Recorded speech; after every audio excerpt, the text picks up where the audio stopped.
Giving praise to the source of all life and honor to the seven directions, north, south, east, west, above, below, and within, and to the cycle of life of African ancestored people, those who've gone on before, those living and those yet to be born. Because they were, we are. Because we are, they will be. I'm Isisara Bey, Artistic Director of the March On Festival. About a year and a half ago, I had the good fortune of seeing a rousing production of the Renaissance Mixtape during its run at the Apollo Theater in Harlem, New York. It's a multimedia, multi-genre production rooted in history, created for the present, and designed to inspire the future. It was created by Soul Science Lab, two highly imaginative brothers in art and spirit, Chen Lo and Asante Amin, who are with us now. Welcome. Hey, brothers, how you doing? Excellent. Feel wonderful. Great to be here. So, Renaissance Mixtape. You play with so many different dynamics in this, but first, tell us, in your words, what is the Renaissance Mixtape? The Renaissance Mixtape is essentially a live theatrical concert that explores our history 100 years ago, specifically during the Harlem Renaissance period and all the rich artistic and political history, and how those thought leaders impacted 100 years later, what we're living through right now. And then it posits, what will the next 100 years be like? And, you know, the container for this performance is essentially a late night, cool podcast, hybrid podcast, late night talk show with the full band in tow. So you play with the concept of time in the piece, the past and the present and the future within the format of this podcast radio show. And it gets pretty lively and spicy. You use several figures from the Harlem Renaissance to illustrate cultural and political issues then and now. So we're going to hit our first clip now. Let's see what's happening with the ancestor calls. Are listening to Renaissance Radio, where the Renaissance is now. Our next segment is brought to you by Oppression Be Gone. Oppression Be Gone, a brief relief from systemic racism. Our phone lines are open at 1-800-GIVE-THAT. Please do hit up our chat. We'd love to hear from you. And now put your hands together for your hosts, Chen Lo and Asante Amin.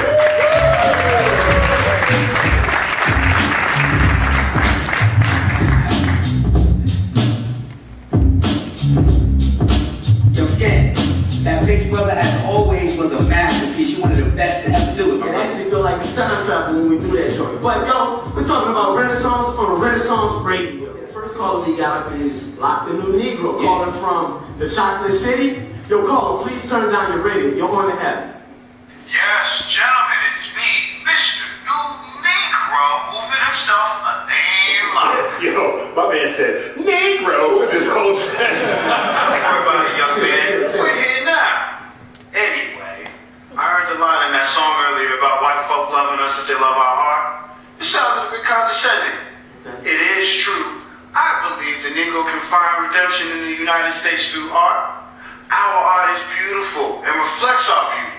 It is the most sophisticated and non-confrontational way to illustrate our greatness to our white counterparts. We must show them the new Negro. Yo, I definitely agree that our art is beautiful and reflects our beauty, Mr. Locke, but I wonder if it'll ever demonstrate our greatness to our white counterparts, or if we should even care. Our beauty will transcend the limitations of the society, I promise.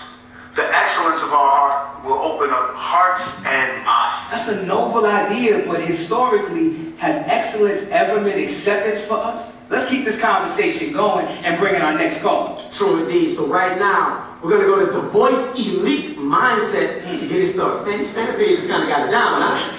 Fellas, it's great to be here. I have to respond to what I just heard. Okay. Elaine, you cannot seriously believe that our art should be created in service of winning the battle for white people's hearts. With all due respect. Hey, yo, you know when somebody starts their sentence with all due respect, disrespect is soon to follow.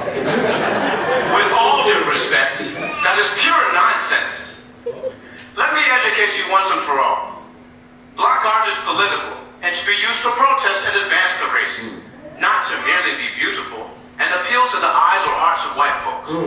We must always ask, what is the function of our heart? Yo, that is a great question, Du Bois, Dr. Du Bois. What is the function of black art? We want to hear from y'all in the chat. Let us know. Apparently, it depends on who you ask. But thanks for sharing your perspective, Dr. Du Bois. We have another caller burning up the line. This is Garvey RBG. Okay. Mr. Garvey, you're on the line. Enough already. All you black folk out there who don't want to assimilate and integrate, listen up. It's time we own our own shit. It's time to boss up and stop being prostitutes to white patriots. If you don't want them all in your videos, Uncle Tom art critics, all on the record, dancing, trying to tell you what to say and how to create, come to the UNIA. Hey, whoa, somebody coming in extra high. That's right. We're going back to Africa. It's finna be lit. Real fly, saucy, bossy shit. And we happen to be nappy over here, you dig? Okay. Y'all on that Becky with the good hair shit? Sorry, can't relate. Oh my lord. I must remind our esteemed guest and Coffee that I was not born of slaves. I was raised in the upper middle class of Negro society. After undergrad at Harvard, I attended the prestigious University of Berlin. Then swung the block and got my doctorate from Harvard, thereby earning the dubious distinction of becoming the first Negro to oh, brother, here we go again. Yo, y'all gotta hold up. Let's maintain some semblance of order here. Yeah. We're not gonna agree, but maybe we can learn from each other if we just listen. Never. Okay. All I'm saying, gentlemen, and Coffee, is we absolutely, positively, definitely, clearly, and certainly are not the same. Some of us are quite proud of the work we've done to build right here in this great democracy. Of course, there's still work to do, but we have every right to lay claim to this great country we've contributed to. Yo, Chen, looks like you got another caller burning up the line. Corey, you said Zora Neale Hurston is on the phone, brother? Miss Hurston. It's about time you had someone noteworthy on this show. Okay. Yo, talk your shit. What you want to add to this? Listen, I heard y'all talking to those men, but from my perspective, they all missing it. What do you mean? Du Bois and them demanded I be a race woman, constantly defending black people, protesting racism and oppression. Locking them wanted me to whitewash my words and forget I'm from the South, make up pretty and respectable characters. Okay. I say just show black people as they are. I hear you. That's right. I found beauty in their natural expression. No need to change for the world. Ain't that freedom?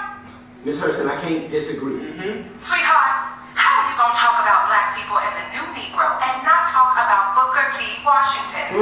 You can't just let Du Bois in and paint the picture. We all know he ain't the authority. He only wanted 10% of Negroes to be talented anyway. Damn. Come on, everybody. Unlike your other guests, I'm not trying to overcome my skin color. I'm not running nowhere. I'm not tragically black. I don't feel sorry for myself. I am too busy sharpening my voice tonight. Yes. Sweetheart, I gotta go right. Miss Hurston, we really appreciate you calling in. It's been such a pleasure having you on the show. All right, sweetheart. Thank you kindly. Bye-bye now. So we just heard from Elaine Locke, W.B. Du Bois, Marcus Garvey, and Zora Neale Hurston. How are their viewpoints in that period of time relevant to today? Either one of you can take that question. Absolutely. So, as we saw from looking at that clip, which always brings me joy, it always cracks me up, but the Harlem Renaissance wasn't a single idea, right? It was a creative and intellectual debate about the future.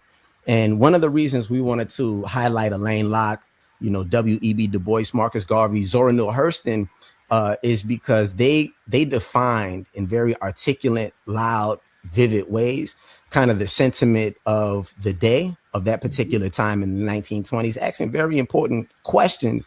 And what we see is the conversation is still relevant. So I think, in this space right now, more than just like kind of nitpicking certain points that each one had, what we found was each one really had valuable contributions to the conversation. And of course, what we were trying to get at in different ways was if they had been in a space to kind of sit down and interrogate the best ideas of each one and put those into practice, Yes. What would progress have looked like for our community? And so as we think about where we are now, we're interrogating their ideas and how we can put them into use. And use them as stepping stones. And, they were not above throwing a little shade, too. I love how you captured that in the conversation. So let's see, you highlighted in that clip and throughout the piece, the creation of art and the authentic voice of art. And these people were thinkers and philosophers, but many of them in the Harlem Renaissance were artists. So they used those mediums to convey those ideas. So talk first about, there was an issue with Zora at the time and some others writing their pieces in the vernacular, in the way that folks talk down South, or the way that folks talked in the quote unquote hood, as opposed to those who were speaking in a very educated way, having gone to, what the community says, the white man's school, and getting all those ideas and sounding proper. And I think that was also part of the strain of the tension between the two. But why is authentic voice so important? I think at the bottom line, fundamentally, it's important just to understand that we're not a monolith as a people, that there's so many different perspectives, so many different walks of lives, even within our community. We tend to often look at ourselves as being this like one strand in this one way, but there's so many different diverse voices and perspectives. Zora's voice was as relevant and important as, Elaine Locke's voice was. They came from two different walks of life, but had, equal things to add to the conversation. The fact that we alienate or try to eliminate voices that we devalue or don't think are as valuable because they don't take on a certain form is unfortunate, because we lose so much richness and nuance, even today. And I think, it's hard for us. People talk about how will Black folks come together, or why don't Black folks come together? And I think that while we're dealing with external forces, sometimes we're also dealing with internal forces within ourselves of, just discriminating or alienating folks that we may not want to agree with or understand, because we have to expand our understanding of ourselves within ourselves. And so having authentic voice and, representation of all forms of expression within us is critical. Otherwise, there's no way for us to get the full picture, to really go to where we all want to go. Can I add something to that? Please do. What Chen said is perfect. And what it reminded me of is, unfortunately, at every point while we've lived in the West, and this is true of many people on the planet, I think we dictate our behavior, how we speak, how we dress, based on our proximity to whiteness. Because there's this notion of like respectability politics. There's this notion of what is deemed as respectable to the established order of things. And there are many people in the past who we have great respect for, but the thought was the cleaner we can become, the more we can perhaps imitate the way dominant society does things, the more accepted we will become. Right. And again, one of the questions we ask is, does it matter? And should that even be of concern? And this is why Zora Neale Hurston is so valuable to the conversation, because not only did she esteem and prioritize just documenting authentic Black voice, but she understood there was something valuable and soulful about staying close to that. And of course, I think about the writings of Amiri Baraka from Blues People, who kind of touched on the point that when you some of the vernacular and speaking patterns down South is really the result of an African tongue or an indigenous tongue attempting to speak English. And so there's something beautiful about the fact that even though these language and these ideas have been foisted upon us, you can't exterminate our ancient sensibilities. That's beautifully said. So there's another aspect of the Renaissance that was brought forward, and that is the patronage. The artists who were, for the most part, broke, struggling, trying to make their art and living from their art, needed and received patronage from white philanthropy, white donors. We have the whole phenomenon during that period of folks from Midtown and downtown coming uptown to the clubs in Harlem that were still segregated at that time. So there were places where they could mingle and patrons could work with artists and socialize with them and sponsor their work. So What were some of the dynamics of the patronage then, and do you see any parallels today? Absolutely, there are parallels today. Asante and I have experience with those parallels today. Okay. Just as artists working in Western society, in a Western context, particularly in America or the United States, where arts are not supported the way they may be supported other places, it's important for us to have resources to create our art, to be able to build and manifest our ideas. And oftentimes those resources come from patrons. And those patrons can be corporations, they can be, philanthropic organizations, nonprofits, private donors. And it can get sticky and difficult and challenging, the same way that it did during the Harlem Renaissance period, where, folks like Charlotte Osgood not only, supported artists' work like Langston Hughes and Zora Neale Hurston, but also wanted to, stick her nose in their business, stick her nose in what they were creating and how they were creating, to ensure that it aligned with her politics or with her vision for Black people. And so, it can be a slippery slope. And Asante and I have been fortunate to work with people who want to maintain the integrity of our vision, who don't want to exploit that relationship of patron and artist that has historically been, exploitative. But it exists very much today in so many different, facets and forms. The music industry is a great example of quote unquote patrons who are really giving artists loans, to exploit them, and, pushing them into propagating certain messages that may be harmful to them and their community. Or, as we see now, taking over institutions so that the folks who can perform there or work there or exhibit there convey a message that may be antithetical to what they want to demonstrate. So you've included many different techniques in the mixtape that educate, entertain, and engage. And one of my favorites is the format of a quiz show. And this is where the audience can get involved as well. So this quiz show lets us see as an audience what we know and what we don't know about our history. Let's take a look.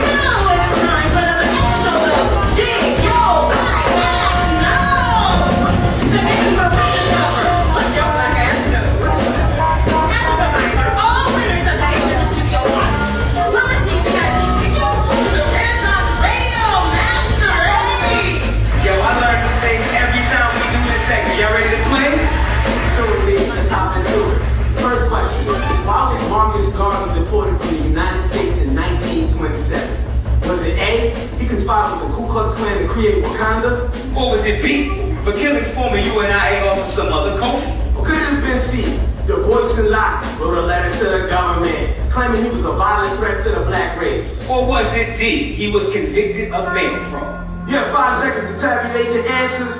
We want to hear from you. What you think it is? What you say? And the answer is D. James Wormley Jones, the FBI's first openly Black spy, worked with J. Edgar Hoover to get Marcus Garvey convicted on charges of mail fraud. Damn, it be your own people. His name was Worm. Yeah, it was Big Worm. Trust a Big Worm? Come on. I don't know, man. Let's move to the next question. Let's go. Multiple choice.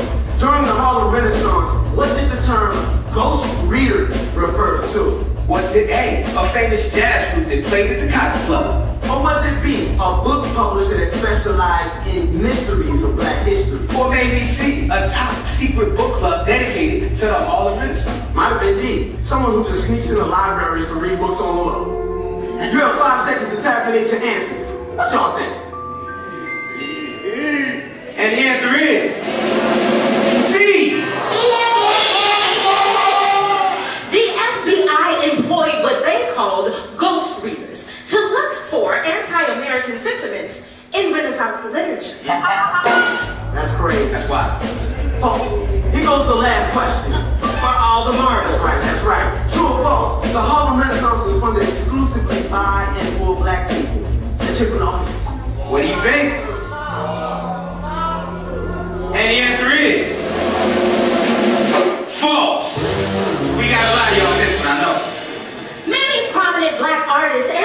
organizations were funded and influenced by wealthy white patrons. And before the show today, our black asses definitely didn't know all of this. For sure. Thank y'all for playing along, though. And this concludes this episode of Get Your Black Ass Now! Back to you, Chen.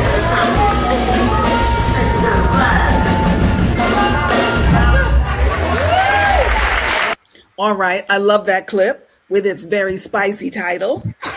Did your black ass know? That's Did right. it? No, no. Oh my goodness. How was that received? What made you think of that, and how was that received when in the performances? So much of what kind of went into the show was just the result of us sitting down at a table and playing around, like actually playing, and then being in conversation. And someone might say to another person, I bet your black ass didn't know this.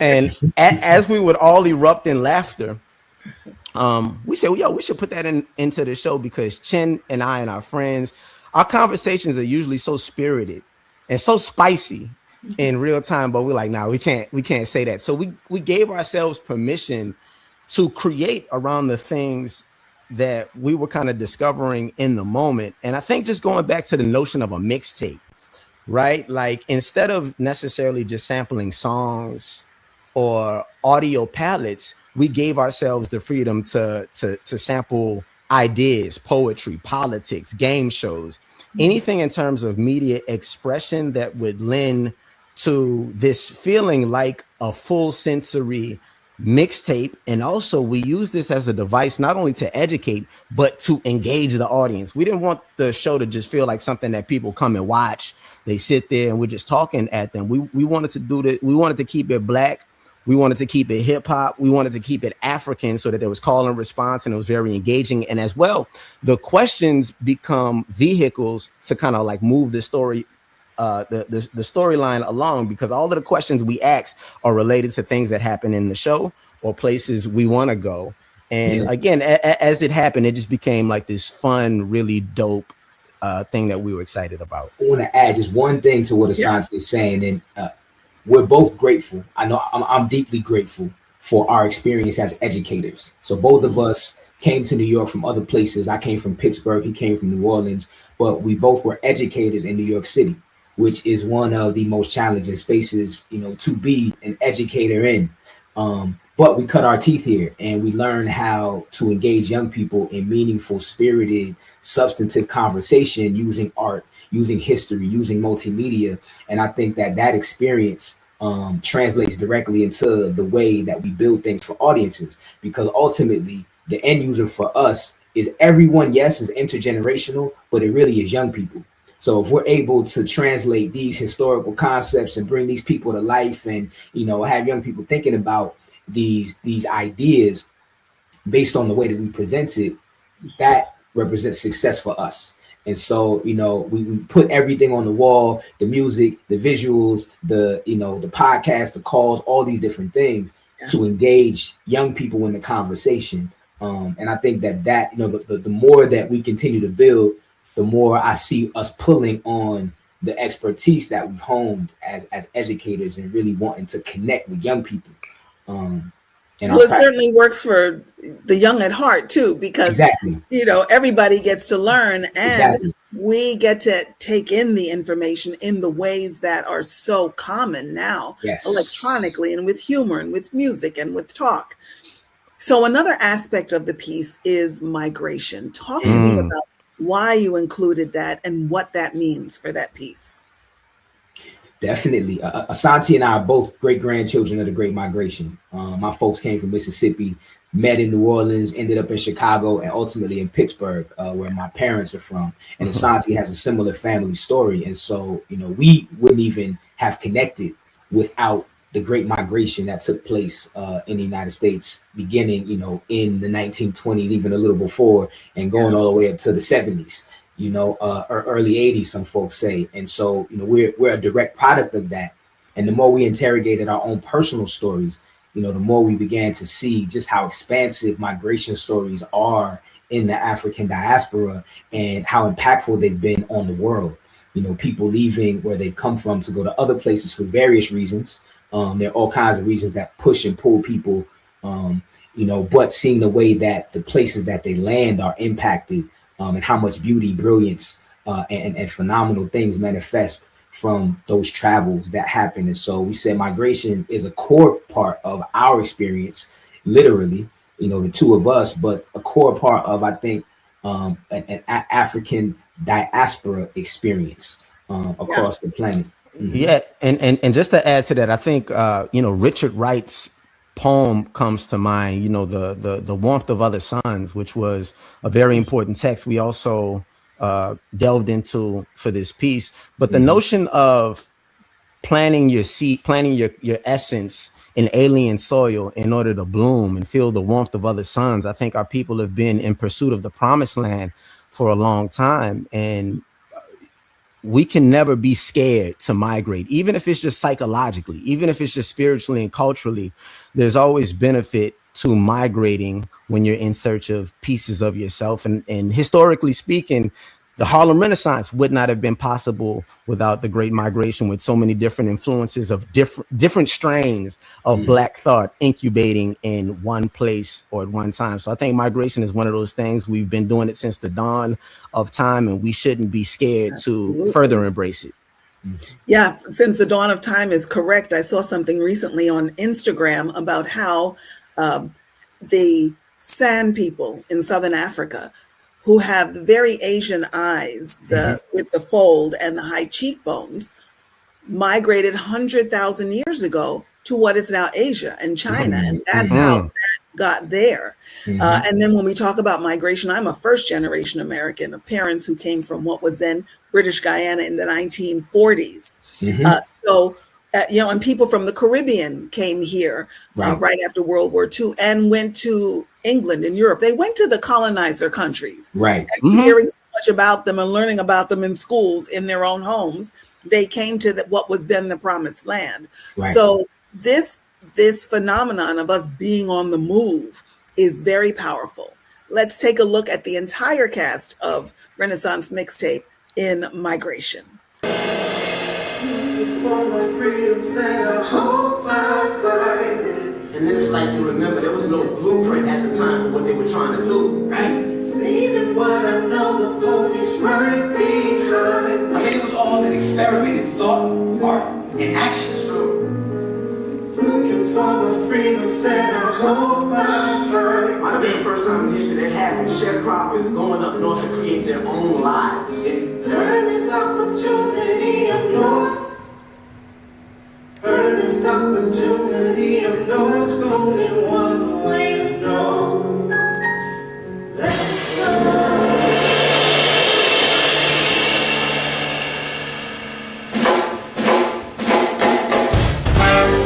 Collision of so many different Black people and ideas. You all know the American white man invented our Western manifesto. Right. We drifted up north looking for the promised land. Right. Searching for freedom, following the dream, with our eyes on salvation. Let's do it like this. Follow my dreams. I find salvation. I'm trying to get free. I left the plantation.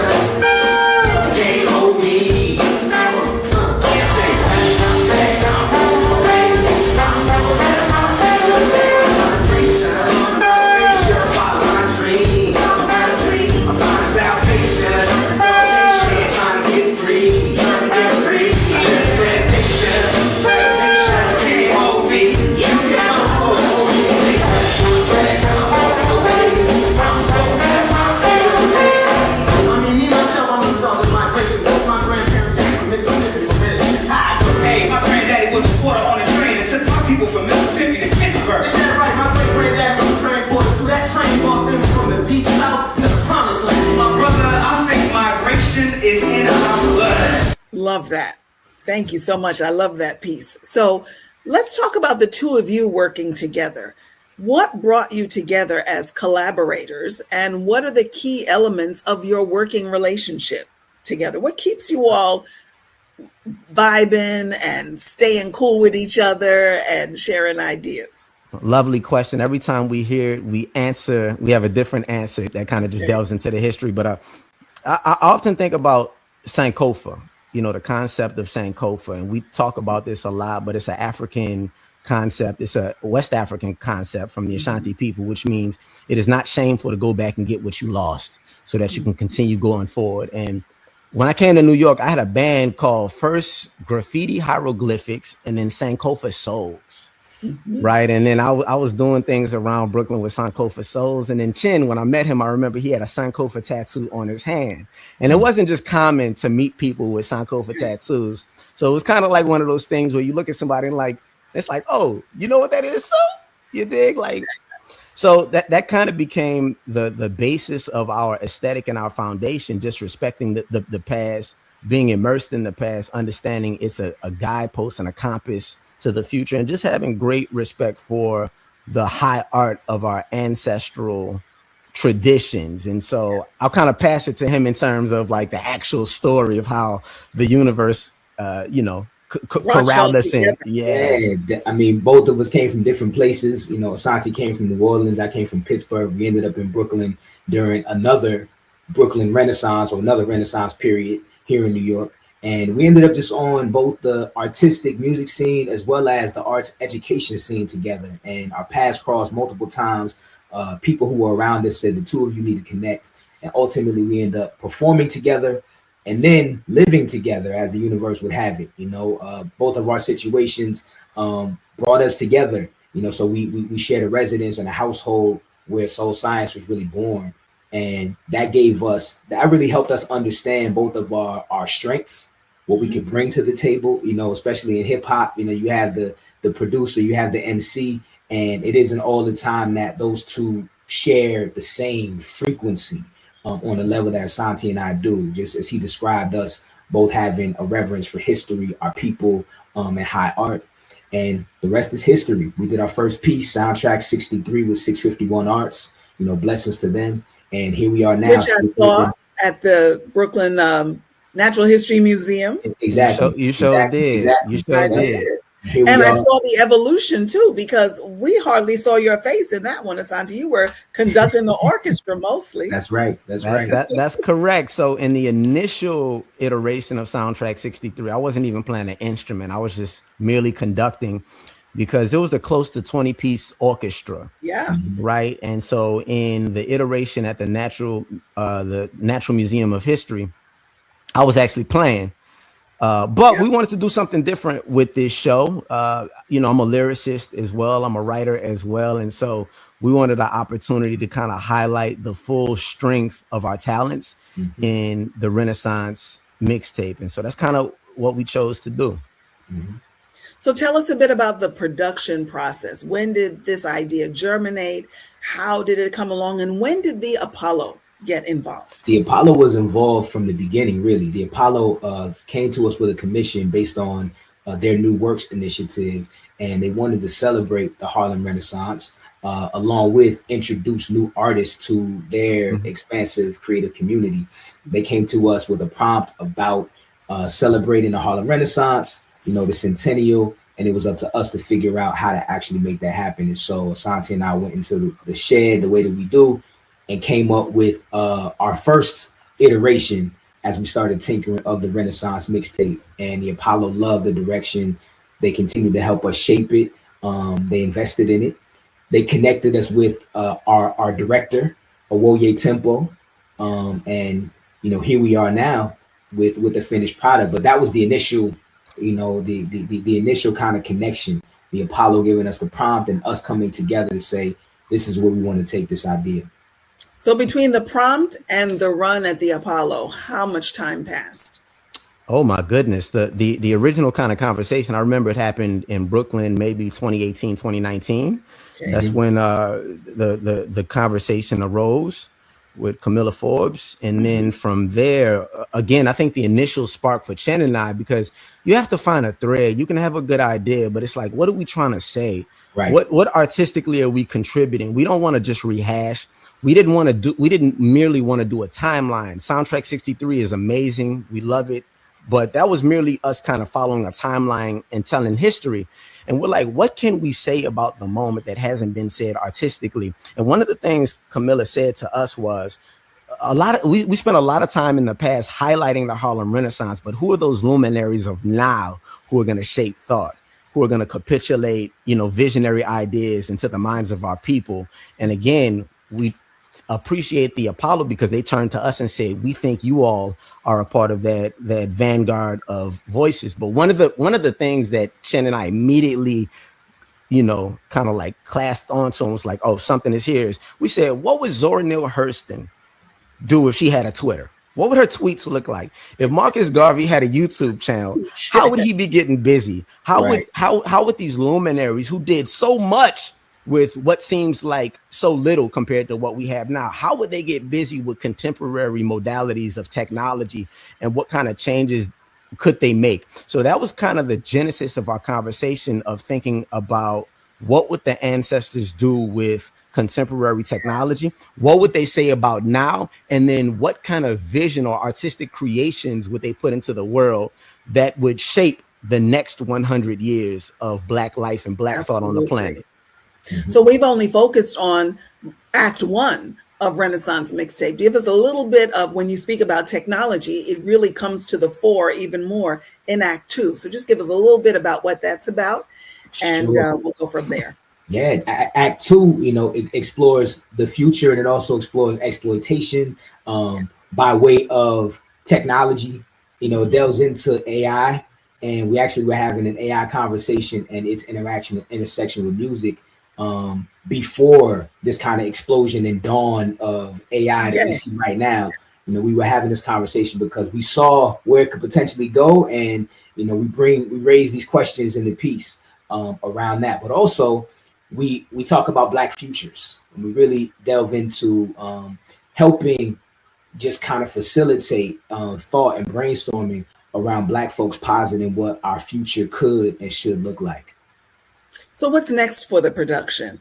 I would love to see it in theaters across the country, but because I'm living in New York, I have this desire to first see it off Broadway and then see it off Broadway. We can do like a Hamilton kind of progression. That would be amazing. Worthy of something like that. So what's next for it, and how can people be involved in terms of being an investor or a producer of Renaissance Mixtape's next iteration? Yeah, and in terms of investment, partnership, collaboration, we're absolutely open to that with the Renaissance Mixtape. So we are actively open, as you said, to everything you've described. Just people who understand to some extent what we're trying to say, what we're trying to do, and they have access to either capital or audience, or either what March On Festival is doing. Like, I think anything can help, even if it's a conversation. If somebody can invest in a residency period where we can continue refining the show, and then we can do presentations around that. If we can talk residency, about, just so people know, means yes, if you have a venue or a space, you can actually go and try it out with actors and musicians and expand in that way. Yeah. Yes, and that's actually how the show was incubated over the course of 3 to 4 years, is just a series of residencies where we would focus on the music. We might focus on script writing. We might focus on choreography. This was my first time doing a show where we had a choreographer. So I would say residency periods where we get time to work on the show, and then we can present at that presenters, for their organization or wherever their performing arts business lies, is super dope. And of course, money always helps, like as we've been talking about. And in terms of places to get in touch with us, info@soulsciencelab.com is our email. And then you can go to our website. There's a intake form where you can get in touch with us. You can find us on Instagram, TikTok, like all of the social media things. And of course, we have representation that could and would be in touch in order to broker situations. Thank you. Well, I felt that until we can see another iteration of it, I wanted people to get a taste of it right now because it just stayed in my mind. It's such a powerful piece. And we're going to close our program with one more clip from Renaissance Mixtape, which highlights in musical form how you all actually put the songs and music together. I love this part of it because it's in the piece while demonstrating how the piece came about to be. And it poses the question that I think we are ending with and beginning with: what if? So I'd like to thank you both, Soul Science Lab, for joining us today and for sharing your wonderful work with us. Thank you so much. I also want to thank the Apollo Theater for getting it all started, and for my colleagues here at March On for putting this program together. Thank you all so much. Oh, our pleasure. Until next time, here's What If from Soul Science Lab. March on, everyone. One of the first questions that they asked when we had our early meetings together about what the show is going to be, this question of what if came up. And it's kind of been like a guiding thrust, a guiding principle for us throughout this whole project. But it also means that it's a great setup for like, what's possible? What if we could create Black futures using the technology and the tools of AI, and then merge that with the music that we're creating? So the multimedia is also about tapping into the potential of people's imagination. I want you to hit on the 3/4. Boom, boom. And then pause. Like just these sharp quarter notes with the chords on a beat. Let me hear you. Oh! Come on, bruh. And I think y'all were doing at the top. Let me hear it right here, that question. What if? Oh! Do it again. What if? Yo, Chen, you feel like you can do some of this? Yeah. Oh! What if? We know our power and no one or nothing can stand in our way. What if? We manifest anything that we want and whatever we say. We get together and get it together, we finally free. We make a future that's bigger and better than we were never stole, still on the go. Yeah. Crystal Colombo stayed at home. Yeah. Old Jim Crow got overthrown. We wasn't scared to reclaim the throne. All my niggas had 40 acres. We live free in harmony with nature. Our own Lord and Savior. We weren't defined by amounts of paper. We poured out for our reparations. Didn't start over every generation. Abolished prison. Nick was living. White folks had just an ounce of rhythm. We would listen, believe our women. Take our freedom, don't ask permission. Monetize, strategize. 100-year plan that we actualize. What if? We knew our power and no one or nothing could stand in our way. We manifest anything that we want and whatever we say. We get together and get it together, we finally free. Right here. We make a future that's bigger and better than all of us dream. We knew our power and no one or nothing could stand in our way. We manifest anything that we want and whatever we say. Listen, we finally free. We make a future that's bigger and better than all of us dream. Give me that soul back, come on. Everybody so clap, come on. Give me that soul back, come on. Everybody so clap. Come on, I want it all back. So back. Come on, everybody so clap. Come on, give me that. Come on, give me that. I want it all back. Before you go, we just want to say thank you. Thank you for listening. Thank you for being here. Thank you for choosing to spend time with us. Thank you for caring about the stories that too often go untold. If what you experienced today moved you, even a little, we invite you to take one simple action right now. Pull out your phone and text March On to 50155. Make a donation at any level. Every dollar really makes a difference. Your support helps March On continue the work of preserving, protecting, and telling the untold stories of the civil rights movement. Stories that shape our present and guide our future. These stories, they don't live on their own. They live because of people like you who choose to carry them forward. Please donate by texting March On to 50155. Thank you for being with us. Thank you for standing with us. Thank you for believing in this work. And thank you for marching on. Yours, you wanna change the story and make sure the shorties never know me. In this case, we play judge and jury. Defendant found guilty, truth will set us all free. Your little gimmicks will last a hot minute. Universe so